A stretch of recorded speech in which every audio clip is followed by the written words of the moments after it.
எல்லாரும் சமைச்சிட்டிங்களா?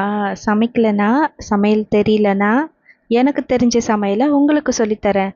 கத்துக்க ரெடியா?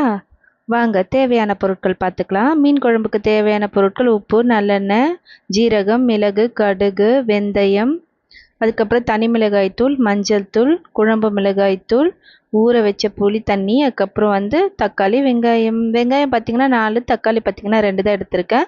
1 டேபிள் ஸ்பூன் போல் வெந்தயத்தை நல்லா பொன்னிறமாக வறுத்துக்கலாம். இதுதான் மீன் குழம்புக்கு ரொம்பவே ஃப்ளேவர் கொடுக்க போகுது. உங்கள் குழம்பு 2, 3 வீட்டுக்கு வாசனை வரணும்னா இந்த மசாலா மட்டுமே போதும். பெருசாக அது இதுன்னெலாம் நான் எதுவும் சேர்க்க மாட்டேன். மிளகு, ஜீரகம், வெந்தயம் இது மூணுத்தையும் ஒரு டீஸ்பூன் வெந்தயம்னா அரை டீஸ்பூன் ஜீரகம், 1/4 டீஸ்பூன் மிளகு. இந்த மெத்தடில் இந்த இதில் நம்ம எல்லாத்தையும் வறுத்து நல்லா ஆற வச்சு பொடி பண்ண போகிறோம். அடுத்து ஜீரகத்தை வறுத்துக்கலாம். படப்படன்னு சவுண்டு கேட்கும். இந்த சவுண்டு கேட்டாலே போதும், இல்லைன்னா கருகிடும் டக்குன்னு. ஸோ இந்த இதுலேயே மெத்தடில் எடுத்துக்கலாம். இந்த ஸ்டேஜில் அடுத்தது பார்த்திங்கன்னா மிளகு, அதுவும் 1/4 ஸ்பூன் தான். அதுவும் படபடன்னு பொரியும். ரொம்ப படபடன்னு மேலே பொரிச்சிட போது, பத்திரமா பார்த்து பொரிங்க. இதையும் ரோஸ்ட் பண்ணிவிட்டு நம்ம சேர்த்துக்கலாம். இந்த கிச்சன்லாம் ரொம்ப நின்றுக்கிட்டே வேலை செய்கிறது காலெல்லாம் வலிக்குது. என்னதான் இந்த மாடர்ன் உலகம்னாலும் நின்றுட்டு செய்கிற வேலையை நின்றுட்டு தான் செய்யணும், உக்காந்துட்டு செய்கிற வேலையை உக்காந்துட்டு தான் செய்யணும். இப்போ மாடர்ன் சொல்லிட்டு கிச்சனுக்குள்ளே ஃபுல்லாக நிற்கிறோம். அந்த காலத்துலலாம் அழகாக மணை போட்டு உக்காந்துட்டு சமைப்பாங்க. ஃபஸ்ட்டு இதை நம்ம பவுடர் பண்ணிக்கலாம். மணை போட்டு உக்காந்து சமைப்பாங்க. வீடு பெருக்கணும்னா நின்றுக்கிட்டு அழகாக பெருக்குவாங்க. இப்போ வீடு பெருக்கிறதுக்கு மிஷினும் நின்றுட்டு சமைக்கிறதுக்கு கிச்சனும் கிடச்சிச்சு. இந்த அளவுக்கு பவுடராக இருந்தால் போதும். புளியை தண்ணி ஊற்றி நல்லா ஊற வச்சிடலாம். அப்புறம் நம்ம இந்த இதுவை கரைச்சிக்கலாம். குழம்பு மசாலா ரெடி பண்ணிக்கலாம். தக்காளி, வெங்காயம், அதுக்கப்புறம் 2 டேபிள் ஸ்பூன் போல் மிளகாய்த்தூள், குழம்பு மிளகாய்த்தூள், அதுக்கப்புறம் உப்பு, மஞ்சத்தூள், ரா சில்லி பவுடர் போட்டாச்சு. அடுத்தது தனியாத்தூள், அது 2 டேபிள் ஸ்பூன் போட்டுக்கலாம். இது எல்லாத்தையுமே பார்த்திங்கன்னா நம்ம நல்லா கரைச்சிக்க போகிறோம். மசாலா, அந்த தக்காளி, வெங்காயம் எல்லாமே ஒன்றா மிக்ஸ் ஆகிற அளவுக்கு நல்லா மசிச்சு இது பண்ண போகிறோம், ரெடி பண்ண போகிறோம். இந்த அளவுக்கு மசிச்சு விடணும். அப்போ தான் அந்த எசன்ஸு, சாறு எல்லாமே அதில் இறங்கும். அதோட புளி தண்ணியை வடிகட்டி ஊற்றிக்கலாம்.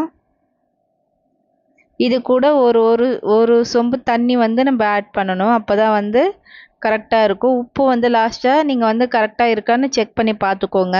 தயவு செஞ்சு கீழே உட்காந்து சமைக்கிற மாதிரி கட்டினா யாருக்குமே இந்த கால் வலி, முதுகு வலி, இடுப்பு வலி எதுவும் வராமல் இருக்கும். மாடர்ன் சொல்லிட்டு எல்லாம் இப்போ நாங்கள் பாட்டிங்க மாதிரி ஆகுற மாதிரி இது சீக்கிரம் சின்ன வயசுலேயே எங்களுக்கு கை கால் வலியெலாம் வந்துடுது. பார்த்திங்கன்னா கடுகு போட்டுக்கலாம். நான் மண் சட்டியில் தான் இன்றைக்கி சமைக்கிறேன். அதுவும் நல்லெண்ணெய் ஊற்றி ரொம்பவே வாசனையாகவும் டேஸ்டியாகவும் இருக்கும். அது கூட வெந்தயம் போட்டுக்கலாம் 1 ஸ்பூனு. பச்சை மிளகாவும் கொஞ்சம் கொத்து கருவேப்பிலையும் போட்டுக்கலாம்.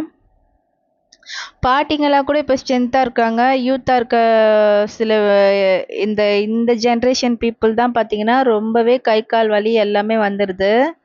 ஆனியனும் நம்ம ஆட் பண்ணிக்கலாம். அதோடு நம்ம ரெடி பண்ணி வச்ச அந்த மசாலாவையும் ஊற்றிக்கலாம். என்னதான் நம்மளுக்கு எல்லா ஃபெசிலிட்டிஸுமே இருந்தால் கூட அது எதுக்கு தேவைப்படுதோ அதை நம்ம யூஸ் பண்ணாமல் அப்படியே வாழ்க்கை முறையே நம்ம மாற்றினது தான் நம்மளுக்கு கை கால் வலி, இந்த இந்த வெரிகோஸ் வர்றதுக்கு கூட மெயின் காரணமே நின்றுட்டே இருக்கிறது தான். மீனை நல்லா குழம்பு கொதித்த பிறகு ஆட் பண்ணிக்கலாம். நல்லா மீன் வேகட்டும். 5 மினிட்ஸ் வெந்தாலே போதும். பாருங்கள், நல்லா மீன் வெந்து வந்துடுச்சு. இந்த ஸ்டேஜில் தான் இப்போ நம்ம அந்த பொடி ஆட் பண்ணிக்கலாம். ரெடி பண்ணி வச்சோம் இல்லையா, அந்த மசாலா பொடி ஒரு டேபிள் ஸ்பூன் போல் ஆட் பண்ணிக்கலாம். வாய் ஒரு சைடாக கோணையாக போயிட்டுருக்கு, என்னன்னு தெரியல. அடுத்தது பார்த்திங்கன்னா கொத்தமல்லியில் ஃபைனலாக கொத்தமல்லி தூவி இறக்கிடலாம். வாங்க சாப்பாடு பரிமாறிடலாம்.